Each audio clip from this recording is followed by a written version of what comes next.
Так, друзья, в общем, вот сейчас я хочу поставить вот багажник, вернуть назад, для того, чтобы поставить тут топ-кейс. Вот, и еще хочу испытать вот такой вот девайсик. Посмотрим, как это все будет. Завтра, короче, попрем уже.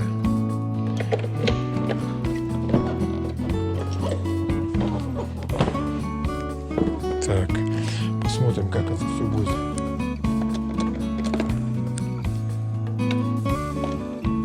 Вот такие вот штуковины.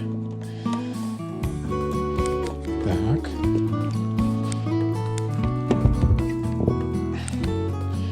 Что у нас тут? Крепится вот здесь. Здесь.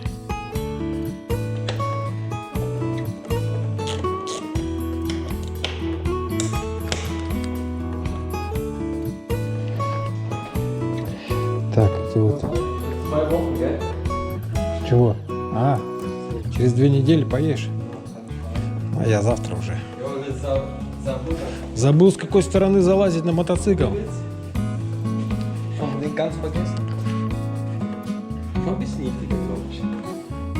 А, сидень, ты на этом не ездил еще? Вообще не ездил? Ну. Вот. Новая сидушечка здесь. Пониже и из другого материала. Ну окей.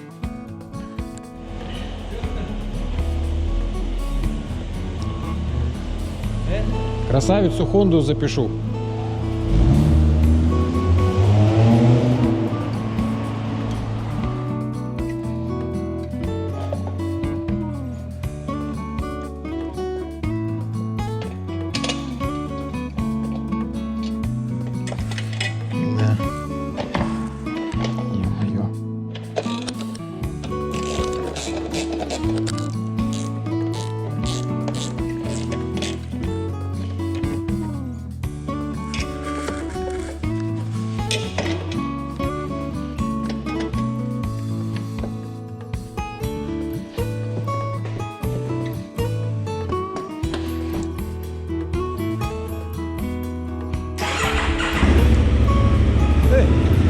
Как часы?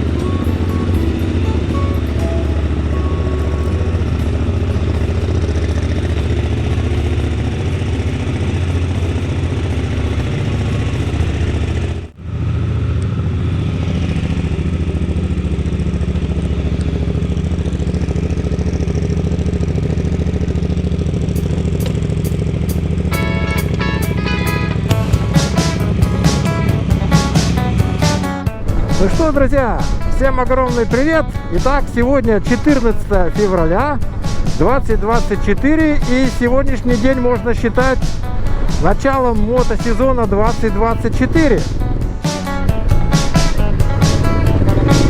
Понятно, что еще будет непогода, еще будут, возможен еще будет снег, вот, но самое главное, знаете что? Самое главное — это дрозды. Да, сейчас вот утром рано уже можно слышать, как поют дрозды, а это значит, что скоро весна. В любом случае уже скоро весна.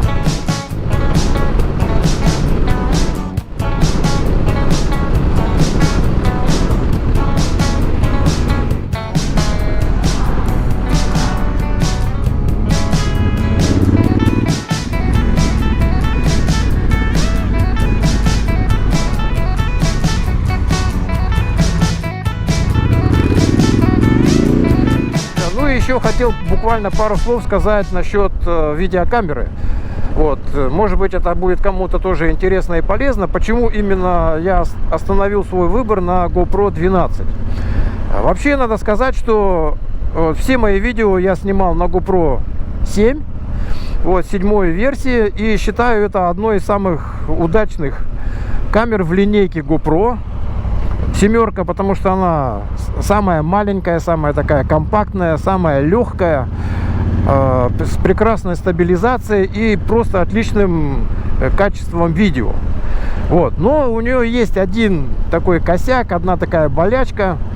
Вот, если снимать в 4К на эту камеру, то она очень быстро перегревается и, в общем-то, зависает. И зависает она конкретно, и порой бывает нужно обязательно остановиться, вытащить ее из бокса, вытащить аккумулятор, и только тогда она может как бы заново запуститься.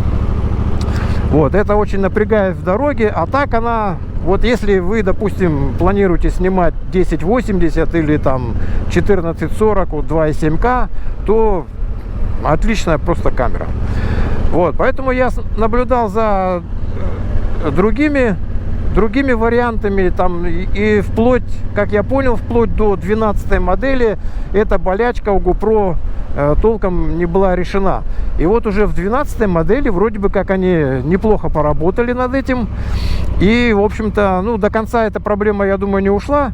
Но, во всяком случае, она стала работать гораздо лучше. В 4К снимает, ну, буквально там в районе часа без перегрева. Вот. Я рассматривал еще два варианта. Это, значит, кто она? DJI Action 4. И еще вышла новая камера Insta360 Pro.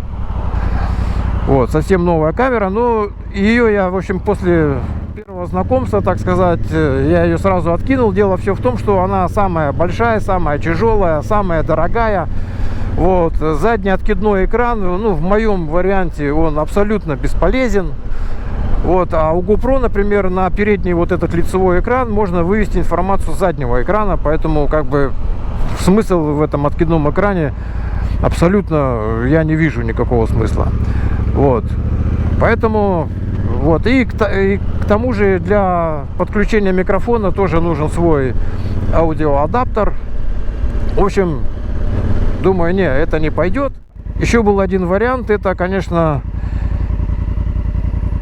DJI Action 4. Да, неплохая камера, в общем-то, я долго на нее смотрел, думал, но для нее тоже нужен аудиоадаптер, чтобы подключить микрофон. Дополнительно надо было покупать. А на GoPro 12 у меня уже был адаптер, который подходит от GoPro 7. Вот. Ну и в целом мне показалось, что все-таки вот качество видео у GoPro 12, ну, немножечко мне показалось лучше, более такое мощное, насыщенное, так скажем, там битрейт у нее выше. И в целом как-то она мне внушает больше доверия. Вот, я уже привык к GoPro-шкам, и я подумал, что да, лучше все-таки GoPro 12, тем более и вот эти все крепления не нужно менять, и как бы вот этот интерфейс управления камерой уже знаком. Вот, и поэтому я вот остановился на GoPro 12. Хотя, наверное, Action 4 тоже достойная камера. Вот. Но GoPro 12 мне показалось как-то поинтереснее будет. Ну и знаете, еще хотел вот что сказать. Как пел в свое время великий поэт и музыкант, тот, у кого есть хороший жизненный план, вряд ли сможет думать о чем-то другом. Вот точно так же и я.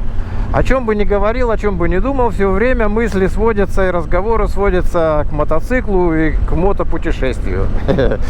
Вот, ну, поэтому я так подумал, может быть, пару слов стоит сказать еще и об этом.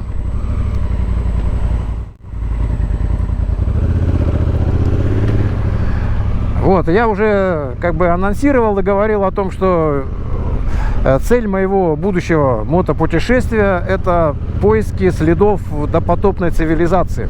Вот, и я тут решил этим вопросом так плотненько заняться, поизучать тему. Вот, тема эта настолько обширная, что информации столько много, всякой различной, начиная от, скажем так, от всяких сказок, мифов, вот, и всяких псевдонаучных теорий, ну, все что угодно,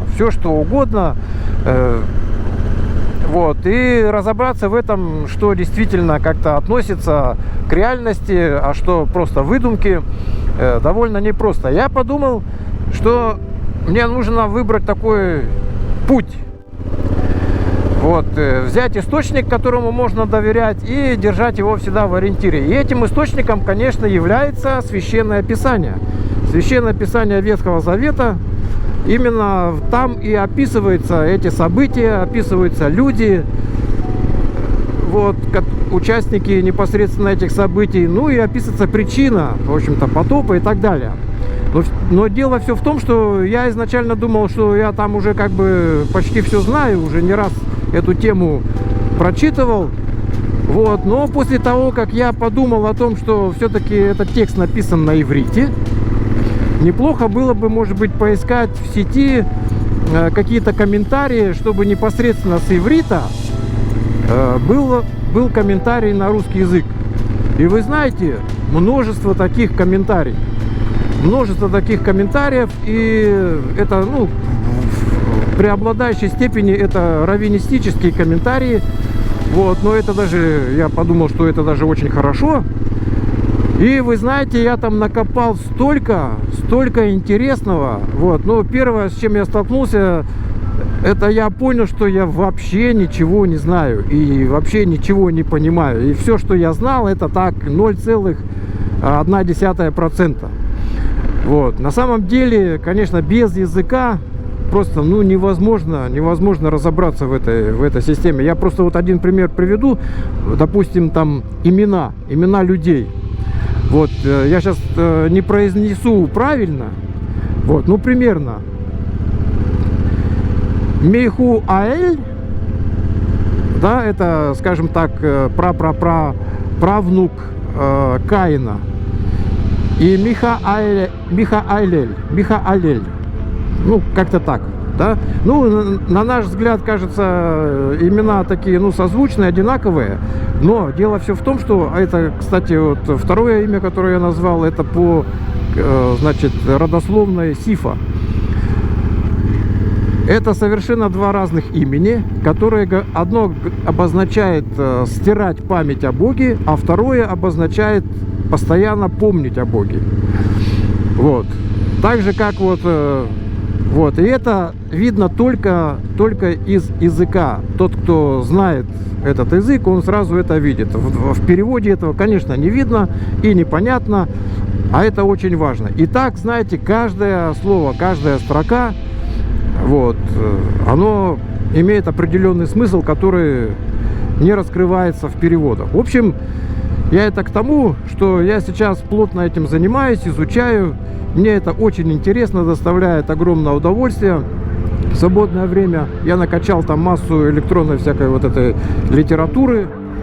Вот, и я очень надеюсь, что если все-таки у нас все получится, и мы посетим эти прекрасные, удивительные места, может быть, там где-то, сидя на каком-нибудь таком древнем камне, вот, и побеседуем об этом, обо всем. Вот. Ну, конечно, не только это меня интересует. Еще мой поход, так сказать, ну, это главная цель. Скажем так, вот эти большие круги вокруг этой цели, это, естественно, насладиться вот этой прекрасной природой, красивым нашим миром. Вот. Проехать по горным дорогам, по красивейшим горным дорогам, серпантинам. Вот, я там нашел там различные дорожки, которые очень такие нелегкие для проезда будут. Надеюсь, что, может быть, мы сможем проехать и предоставить вашему вниманию. Все, ребята, на этом я заканчиваю. И желаю всем мира, добра, счастья и любви. Пока.